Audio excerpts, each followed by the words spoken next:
Okay, good morning. This is Richard Hsu, host of Hsu Untied. This morning, I'm very thrilled and honored to have with me my guest, Walt Brown, who's a partner at Paul Weiss. Walt, welcome to the program. Nice to see you, Richard.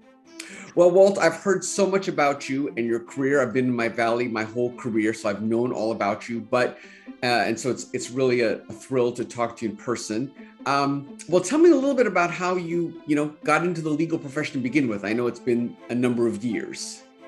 So I think at an early age, I had a pretty good sense that this may be the direction I was going to head in professionally. I have an older brother. He's 8 years older than I, just retired from the Superior Court bench in Southern California, but he was a bit of a role model as a lawyer. And there were probably warning signs along the way. I was voted not most likely to succeed in high school, but most talkative.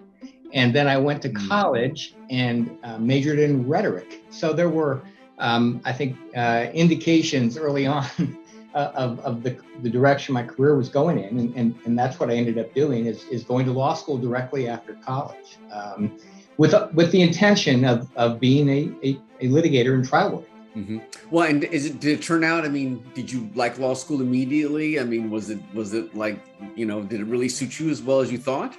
I did. I liked it a lot. I went to a law school that had a pretty small class. I went to Berkeley undergrad in Notre Dame Law School, and pretty significant contrast. And I really felt part of a great community and really enjoyed studying law. Interestingly, although I had always intended to be a litigator, I so enjoyed my corporate classes that I started out as a first-year associate practicing corporate law, and it lasted about 6 months.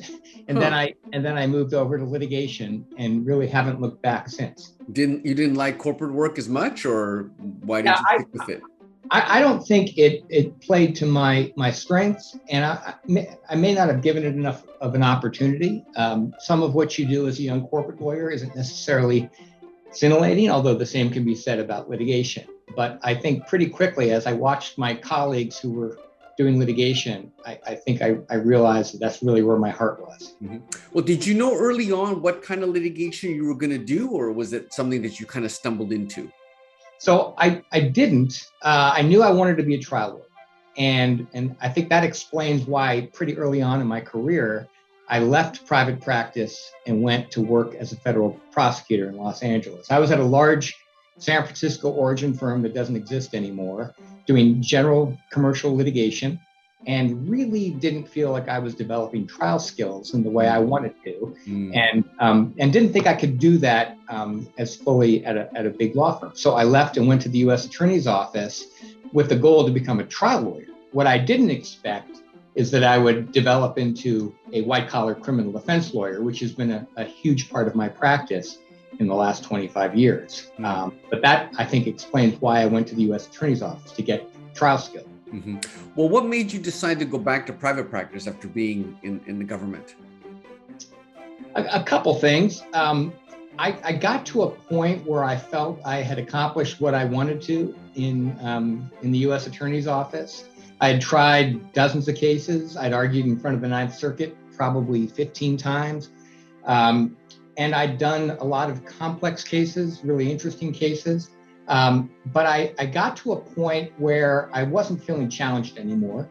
And I really enjoyed private practice and wanted to return and wanted to go back to San Francisco, which is where I had started. And so I went back to my old firm in the mid-90s and have been practicing in the Bay Area ever since. Mm-hmm. What is it about trials that you think you like the most? What is it about it that makes it exciting? Is it the having to be on your feet nature? Is it the arguing? What is it that really gets you interested in that? So the excitement of being live and not knowing exactly what's going to happen. Mm-hmm. You can plan every possible contingency, and yet a trial is unpredictable and exciting in that respect. And so I think that's one of the things I like most about trials is it's a kind of like live theater. And the excitement of going to a live presentation versus watching a movie, just the possibilities and not knowing exactly how it's going to go. I also just love arguing. I've always loved arguing, and I like being on my feet. I like engaging with people, and all those things, surround trial work. Mm-hmm. So what made you decide you wanted to go into white collar? I mean, obviously you could have picked any number of areas to litigate. What was it about that sort of ended up being your specialty? Yeah, so as I did criminal work at the U.S. Attorney's Office, I really liked the pace of criminal cases. I liked the stakes of criminal cases. I liked the criminal bar.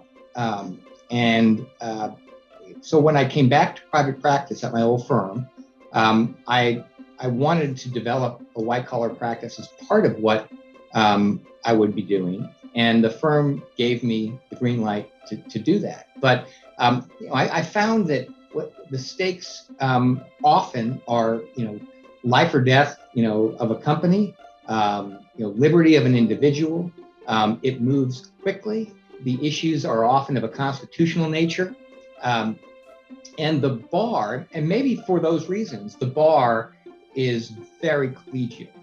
You don't tend to see the type of fighting and arguing about things that you often do in hotly contested civil litigation. And maybe it's because the stakes are so high that the members of the white collar bar are picking their battles and fighting about the things that truly matter. Oh, that's interesting. I wouldn't have expected that, but that is an interesting observation. Yeah, I think if you talk to most white collar practitioners, and it's not just here in the Bay Area, but throughout the country, I think you will find that people feel there's a pretty high level of collegiality in the white collar bar. Now, you recently made a career move or a change in firms recently. Tell me a little bit about that and what motivated that, given that you'd obviously been in one place for a very, very long time. Sure. So I had 18 really fabulous years at Orrick. I joined Orrick in 2003 at a time when the firm didn't have a white collar practice. And I came over to start it. And I did that principally with my dear friend and colleague, Melinda Haig. And I really loved Orrick. It's a fabulous firm. I have deep friendships there and always will. And I wasn't thinking of leaving. I really, frankly, thought I would retire there. And as I entered the pandemic, that's sort of what my state of mind was. What happened was I was approached by someone, Melinda and I were approached by someone who we got to know very well through some litigation we were involved in, Karen Dunn. Karen and her team were at another law firm, and they had approached us earlier about leaving that firm, and we tried to recruit them to Orrick unsuccessfully. Yes. And they went instead to Paul Weiss. And almost immediately upon arriving at Paul Weiss, turned the tables on us and said, listen, as you may have heard, Paul Weiss is going to open in the Bay Area, and we'd like to talk to you about joining us. And so that was the entree. And the reaction, of course, at the time was, look, we're really comfortable, things are going well. But if you know Karen, she's persuasive and persistent. And ultimately, what she said was, do us a favor, take a phone call with our chairman, Brad Karp. And if after that call, you don't want to talk to us, we'll leave you alone. And so that was the crack. Melinda and I each had calls with Brad Karp, and we came away really being energized about the possibility of doing something completely different. And that was really the genesis of this move. And how do you like it so far? I mean, it's still pretty new, but I mean, does it feel like it's a new adventure? Or I mean, what's it been like? It's been fabulous, and it really is a new adventure is a good way to put it. Paul Weiss obviously has been around for a tremendously long time, deep, rich history and culture, but is new to the Bay Area. And I think one of the things that was exciting was the opportunity to build something from the ground up. For a firm of Paul Weiss's stature. I've always liked building. I built the white collar practice at Orrick, and the chance to do that from the ground up was really, I think, what got us energized about it. And it's been fabulous. Obviously, making a move in the middle of a pandemic is suboptimal. We didn't have a physical place to go to. We were literally a Meredith Dearborn's home on Alamo Square was our official mailing address. and we didn't have an office to go to until a couple of months ago. And so integrating, had some challenges that you wouldn't normally have in non-pandemic times. Mm-hmm. But the firm has been fabulous. We came over with a pretty lean team, with the goal being to integrate with the existing practices and teams in the New York and DC offices, and it really has been seamless. Mm-hmm. So are you going to do things slightly differently? Are you going to take your practice in a different direction than when you were at Oric, or it's pretty much the same thing? I mean, or are you looking to change things up a little bit? So it's a great question, because the answer is it is going to be a little bit different. I will still have my substantial white collar practice representing companies and executives in investigations, government investigations, internal investigations. But I think you'll see me doing a lot more general civil and commercial litigation, which is something I've done for years, but we'll be doing more of, I think, at Paul Weiss. Part of that, I think, is the DNA of the law firm and the litigation department in particular. I think the firm thinks of its litigators as litigators and trial lawyers first and foremost. And while people develop expertise, the firm is very focused on developing its litigators as generalists who can try any kind of a case. And so as I look at what I'm working on now, I'm involved in a disability discrimination class action. I'm handling a commercial dispute between two tech companies over an alliance agreement. I'm in a dispute with two other tech companies involving a supply agreement. And then I've got my diet of white collar matters as well. But I think what you'll see is, I think, a broader based litigation practice, which is consistent with what the firm wants to be here in San Francisco as well. Well, it sounds like you're actually having quite a bit of fun then. It's really been, I'll tell you, it's been, I use the word energizing, exhilarating, and I'll give you a perfect example. So we didn't have a home for, 8 or 9 months, and we finally signed a lease, and there are about, 17 of us now.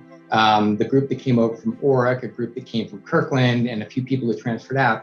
And when we first came back into the office, it was like a bunch of kids who were at their first day of school again. We all came in, and I think we've probably had an unusually high level of physical presence in the office because it's just so new and exciting, and we're building something. Tell me about the significance of that baseball picture behind you.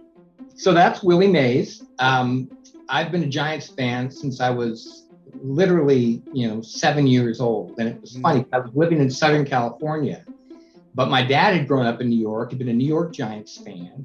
And the first baseball game I went to was a Los Angeles Dodgers, San Francisco Giants game in Dodger Stadium in the early 70s. And I remember vividly Willie Mays playing in that game. And but I've been a Giants fan ever since. I have season tickets for years and years, and it's a big part of what I do in my spare time.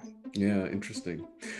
Well, Walt, this has been a wonderful conversation. I really appreciate you taking time. It's great to hear about the move, and it sounds like it's going to be really exciting. I'd love to check in with you in a few years and hear how it's going. Well, thanks. It's been great talking to you, Richard, and thanks for the opportunity to catch up. This is Richard Hsu and Walt Brown. Thanks.